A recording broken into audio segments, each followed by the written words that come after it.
planning for successful interaction, goals of education in this. Number 12, 19 seconds, 20 seconds. Yeah. This is another opportunity for us to continue from where we left off. And it is good that we can put ourselves together as students and lecturer, because like the body, we all need one another. Without students, you as students, my role as a teacher has no meaning. And without the teacher, calling yourselves students also has no meaning. It is only when the two of us put ourselves together in interaction that both of us can have a meaning to what we do, what we call ourselves to be. And so this morning, it is already afternoon. I planned to do this work in the morning, that's why I have said morning. But we are already in the afternoon. This afternoon, I want us not to forget that the word criticism, when we are criticized, our emotions often change. But I want to say this afternoon, sandwich every bit of criticism between two layers of praise. You are sandwich students. I've used the word sandwich. Sandwich every bitter criticism that you receive between two thick layers of praise. In other words, our attitude towards criticism, our attitude towards a negative experience is what counts, what matters. And that is why we say that it is not what happens to us that we call experience, but what we do with what happens to us. That is what we call experience. We left off by asking a question. How do I, or how do we as teachers plan for survival? We need to survive as professional teachers. And we left off stressing the word planning. And we said planning goes through at least two phases. The pre-planning phase, if you want to teach. That is the mental preparation of looking for materials. You find your syllabus, your topic, breaking your topic into subtopics. So you have a broad outline you call your scheme of work. It helps you to be able to look at in a bird's eye what you are going to do within a semester or a term. And then you are breaking that into a weekly forecast or a weekly and daily lesson planning. I want you to look at what you have on the screen.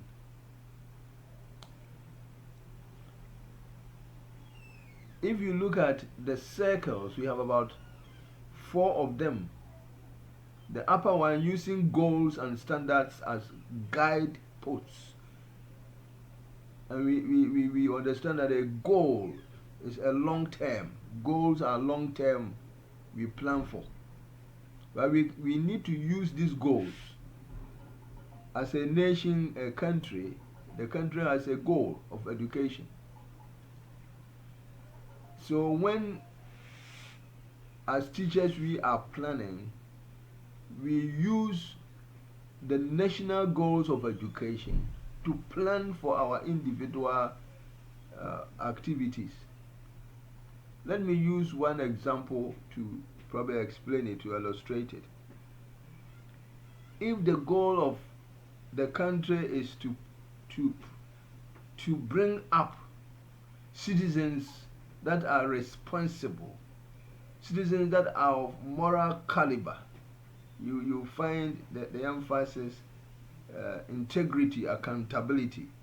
These are all these have to do with morality, moral standards. That is the national goal, as an illustration. Now, how do you as a teacher plan your lesson in such a way that this national goal of bringing up people who are responsible, how do you plan for that? And so we are saying that we need to be guided by the goals of education. Not too long ago, through TTEL and the National Council for Tertiary Education, we have what now we call National Teaching Standards. So National Education Standard, the standards required by teachers, all professional teachers. This small book, you have the national standards there. And if you look at this, you will see the teacher as a professional, what the teacher has to do. The teacher as a professional teaching the content. So all these guide us as teachers when we are planning. As we plan also, we are looking at using cognitive taxonomy. We know Bloom's taxonomy. The lower, starting with comprehension, up to the highest, evaluation. We have learned from Piaget that we should teach according to the cognitive levels of our students. And so as we plan in such a way that we can move our students from understanding, which is the barest, which is the base, move the child to comprehension, then move the child on up until analysis, synthesis, and all that, the higher forms. And that is why we have to use cognitive taxonomy as an instructional guide. And you pick your lesson, you determine the level, cognitive abilities, mental abilities of your children or your students, and then you can plan and have an outcome. In other words, you are translating the goals that are national into your objectives. You translate them into objectives. Now, when you have translated them into objectives, it means that your objectives are going to guide learning. It is from there that you determine your performance objectives. Very necessary. But you cannot write a performance objective if you do not know anything about your curriculum. And that is why we have a curriculum alignment at the base of the diagram I'm explaining to you. Because you collected your syllabus, curriculum. You have your topics there. It is from these topics that you are going to write your performance objective, because you are going to teach a topic.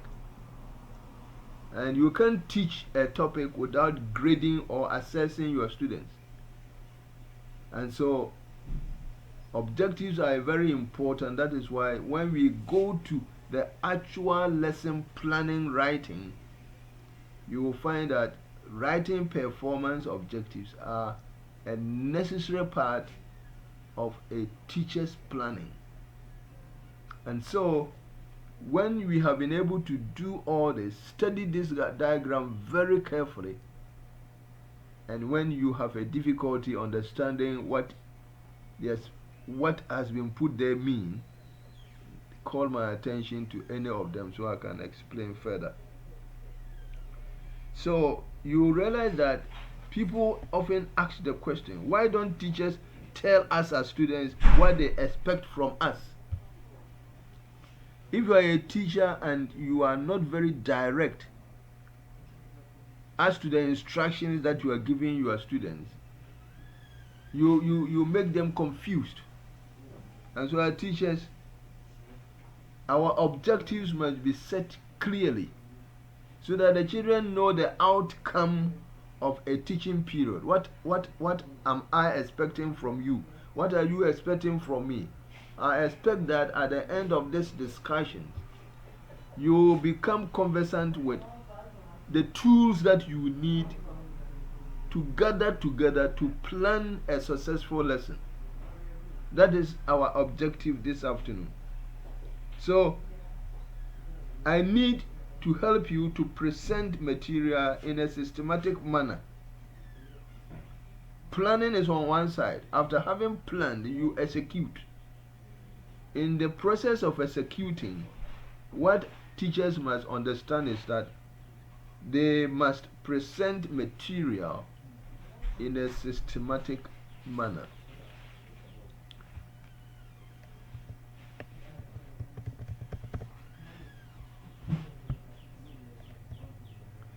As we plan as teachers, we must be reminded about the following. What process do teachers use to plan successful instruction? I have tried to explain, but these questions will guide you to answer when you look at the diagram. What are the goals for yourself or your students? How would you use the cognitive considerations as guide? How can I write clear objectives for my learners that will guide them to succeed or guide them to success?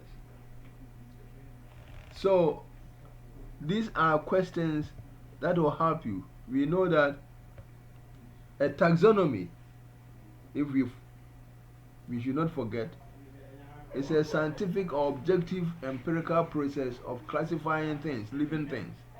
But a particular system of classifying that which affect what we do, smaller systems or bigger systems,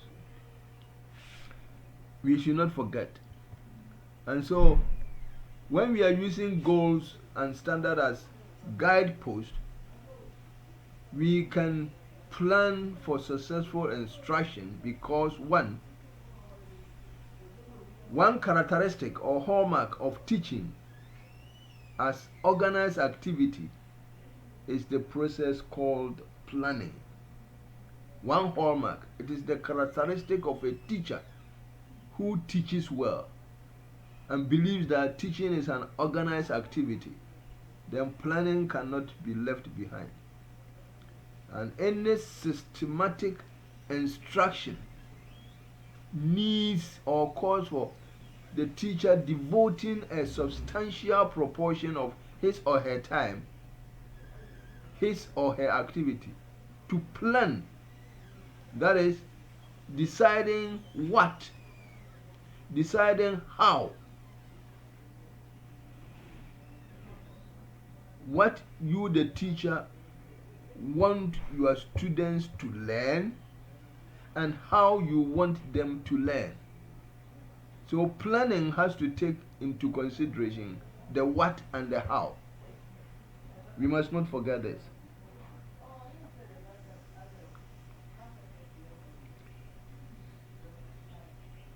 So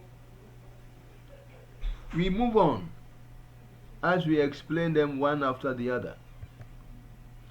Master teachers, any individual we can describe as a master teacher, a very excellent teacher, has three common traits. One, that teacher has a well organized or very well organized in their planning, those teachers. well organized in their planning, communicate their instructional objectives effectively to their students, and have high expectations for their students. Now, let us take them one after the other. Well organized in their planning. Any individual who does anything in a haphazard way, we refer to such people as that they have no plan. Haphazardly, they have no plan. Communicating one's instructional objectives effectively.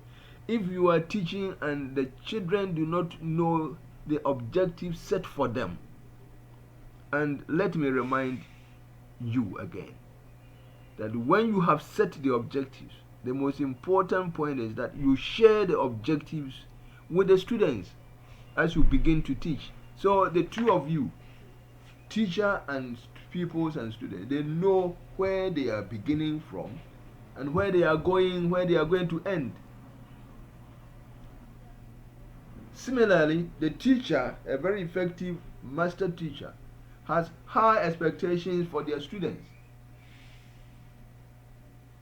Some years back, teachers went to the classroom and they will only be hammering on the negatives of their children, of their students. And mind you, self-fulfilling prophecy. If you continually say to a child, you are dull, you can't do anything good, it will become a fulfilled prophecy. And so, instead of doing that, we should have high expectations for our students. And like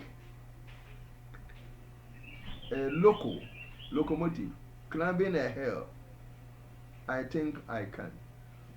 I think I can. I think I can. I think. When it is getting up, the hill is up. So the I think I can slows down. I think I can. I think I can.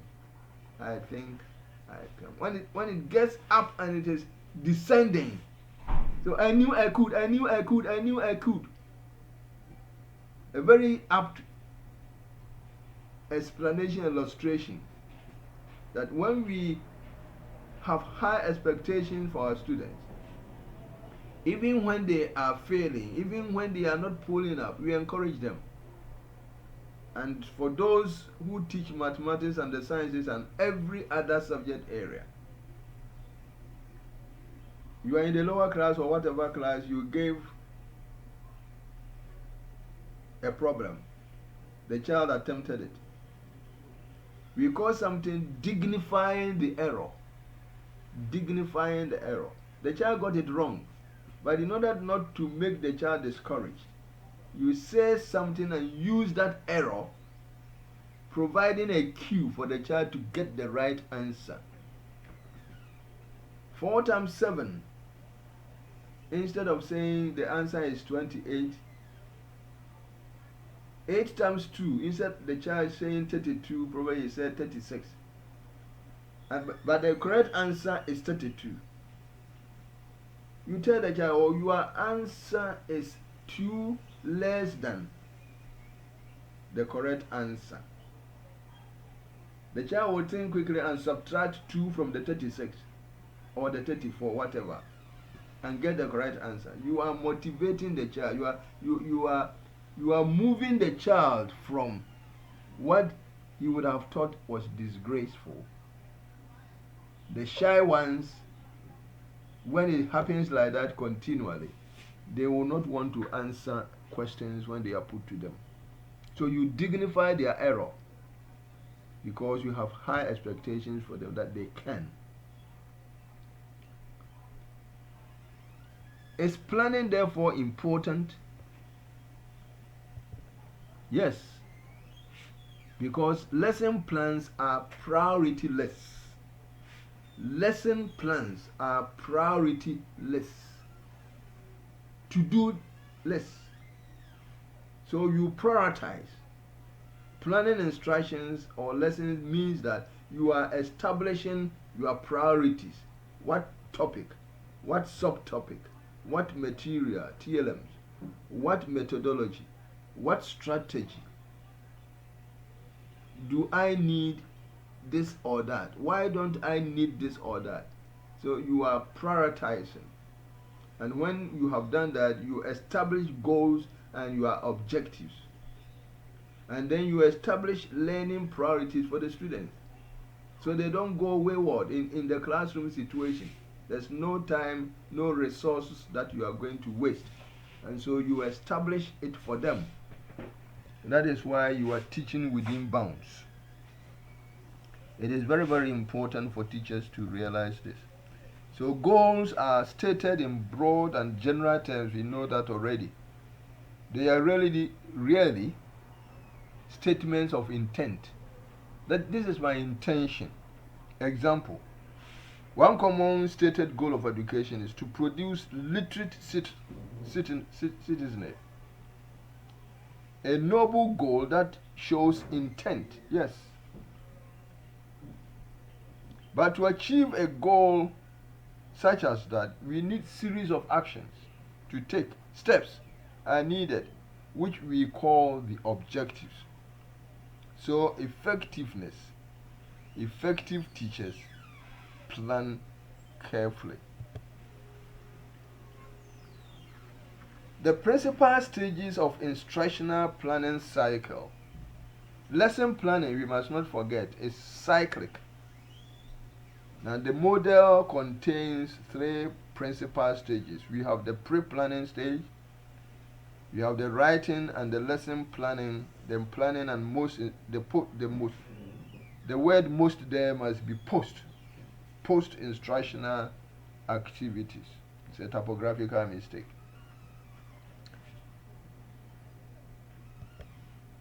So look at this diagram.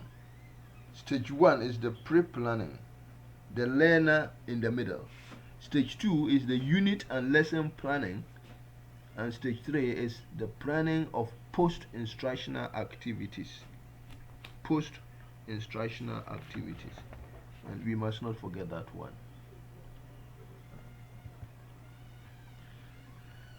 Now, when we are planning, we have mentioned already that we need to look at the general categories of the cognitive domain, and we know them. The cognitive domain, as we look at them, and then the cognitive implications that go with each category. If we look at knowledge category, we have where facts are known, where concepts, symbols, or principles are known. Facts, factual knowledge. In what year did Ghana obtain independence or achieve independence? It is just a fact of history. No two answers. If you read the symbol of loud, you read the symbol union of sets, it is just the same union. It can be two. When we get to comprehension, this is where we are trying to find whether our students understand meanings. Let me give an example. Now you have your cell phone or whatever phone, you want to make a call. You dial a number, and the other person at the receiving end says, hello. He says, hi. And then conversation or communication begins. The question is, at what time in the course of the communication has comprehension taken place? You realize that there will be coding and coding, and so when you call, when you have received the expected answer, the expected response from the one you called, then communication has taken place, because what you communicated has been understood. That is what we mean by the next category of comprehension. And you need to make sure that our students have comprehended. It is only when they have comprehended something that they can make an application. So application is just transferring knowledge to a new setting. And let me say this, Ghana, this is our problem. Application. In my experience as a teacher here, even in Valley View, anytime I have given my students a scenario to interpret, they become angry with me. They don't want it, because a scenario demands application of knowledge. 2 students after a class I wrote. After an educational psychology class, they were going back home, but they have a friend who is a carpenter. So they branched to say hello to the carpenter. And when they got to the shop, a dialogue like this. Good afternoon, Mr. Mawusi. Good afternoon, my dear friends. How are you doing? We are doing well. How may I help you? Or we just branched to say hello, but we have some few questions to ask you. So go on. So in a chorus, Mr. Mawusi, looks as if we have so many types of woods in your shop here. Say, yes, I have. And what do you have in this big box? So these are my tools. So one asks, what determines the type of tool that you use on a wood? And he says, oh, the texture of the wood, and then what I intend to make from that wood determines the tool that I have to use. Oh, very interesting. The question, as far as what you have learned in educational psychology is concerned, what would you represent the wood as a teacher? The wood in the carpenter's shop. How about the tools in the carpenter's shop? Why is it that Mr. Mawusi is saying that the texture of the wood determines the tool? What is it?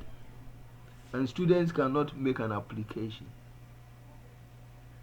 That the wood, the children that we teach, the tools are our methodologies. But in as much as the children are not the same type, each child needs to be handled according to. So these are things that we need to grasp when we are applying. And we must learn to use knowledge that we have on the application. So we help our children to think critically so they can apply. It is only when they can apply that they can do analysis. Analysis is breaking a whole number into parts. You break them into parts. When you go to a fitters shop, your car engine is spoiled, or any part of your car, and they dismantle it. All the parts are there, and you think that they have spoiled your car. You go back and they have brought them together. That is synthesis.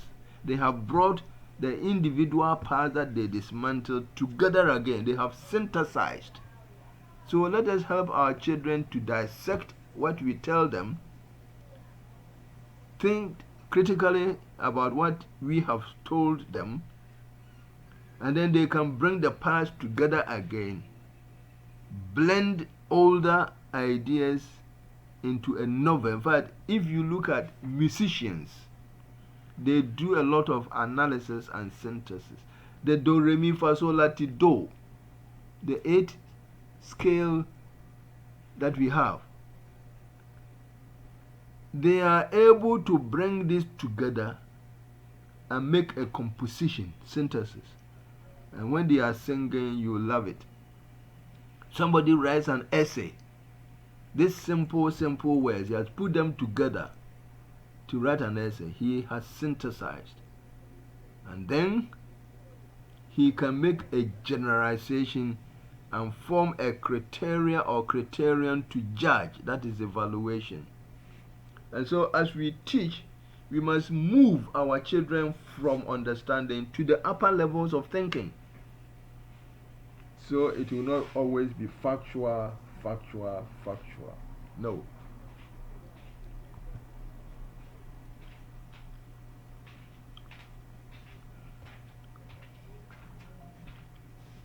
So we have the cognitive,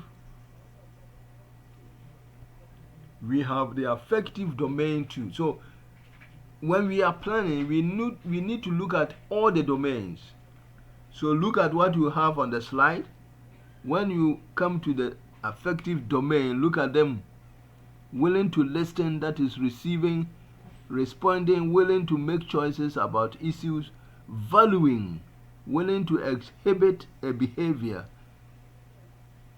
organization, willing to defend values, and on like that. So each has its own, the Sakamoto domain, model skills development.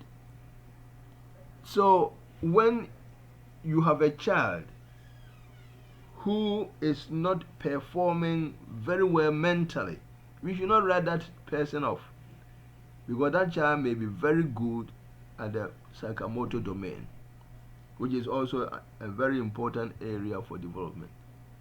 So when we get to the evaluation, look at them. Evaluation, characteristic student behaviors that come there, making value decisions about issues, creating a unique original product, as synthesis. Analysis is subdividing something to show. Application is problem solving, applying information to produce some result.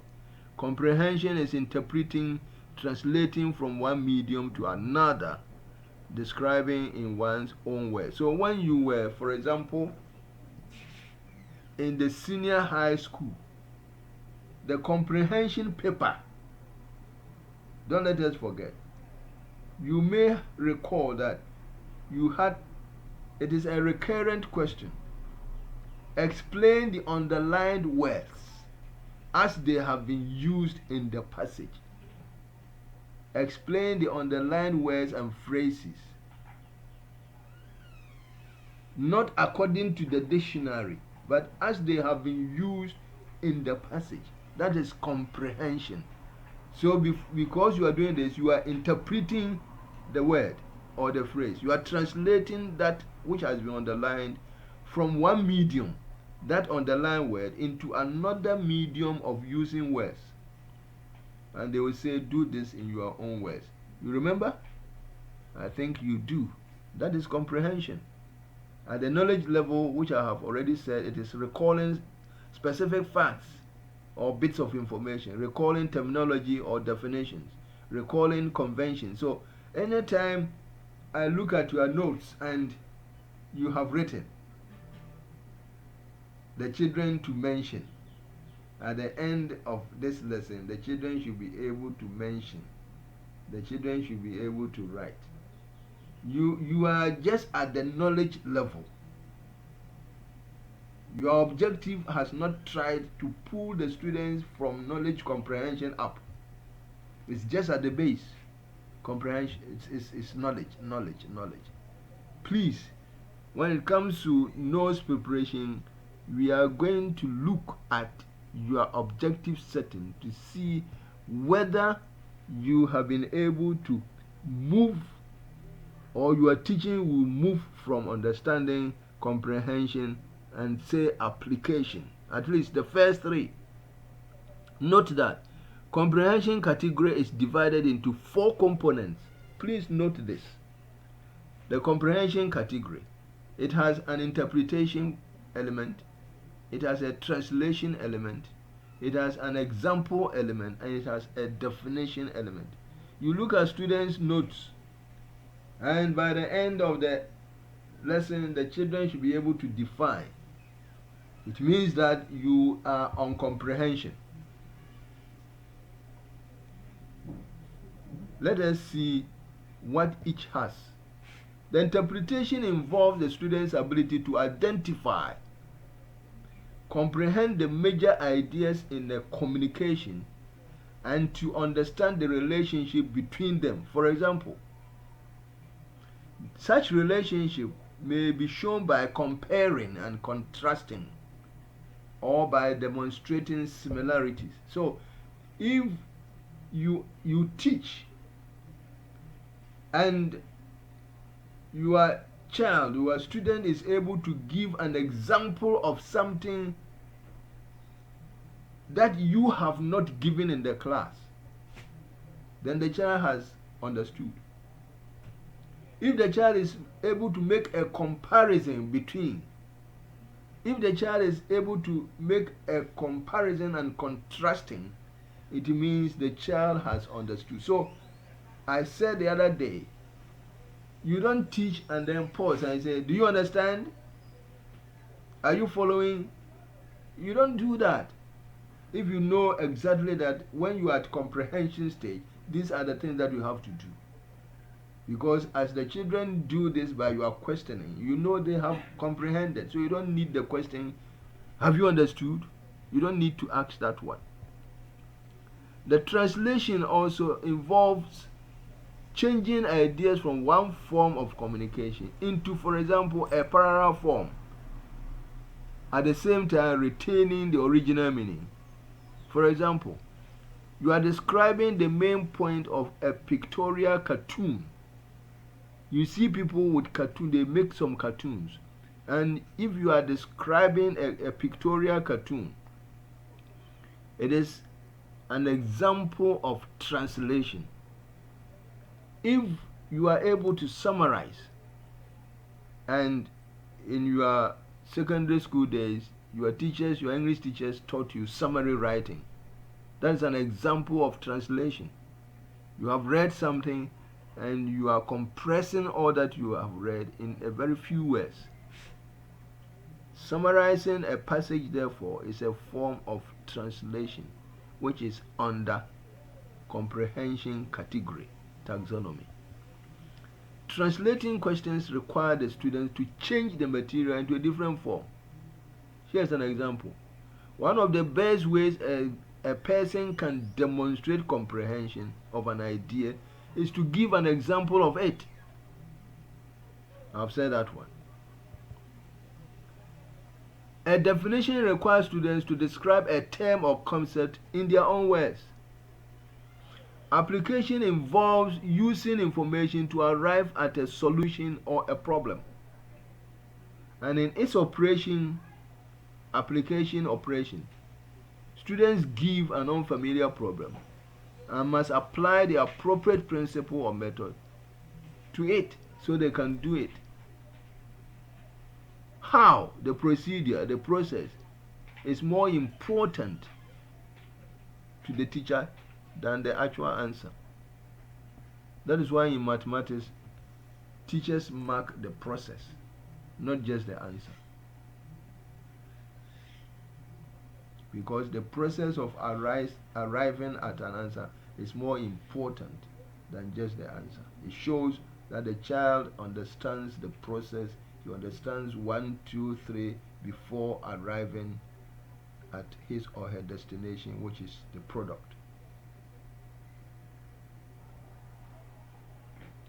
And so, within this brief period, we have tried for ourselves to look at planning for survival. Failing to plan, we plan to fail.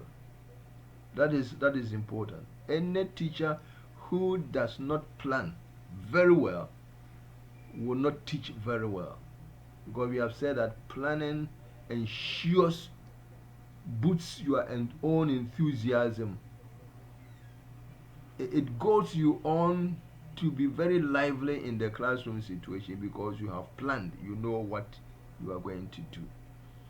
And so let me say again, study the diagram, use where the goals, the cycles are, and look at how the connectivities, how each one connects the other, and use them in your planning. Teaching is not just an easy job. It takes the teacher's time, the teacher's energy, the teacher's everything. But because you are professional teachers, I'm sure you will plan and succeed. We will continue from here and look at the teacher's plan, which will be the blueprint for his or her mental activities.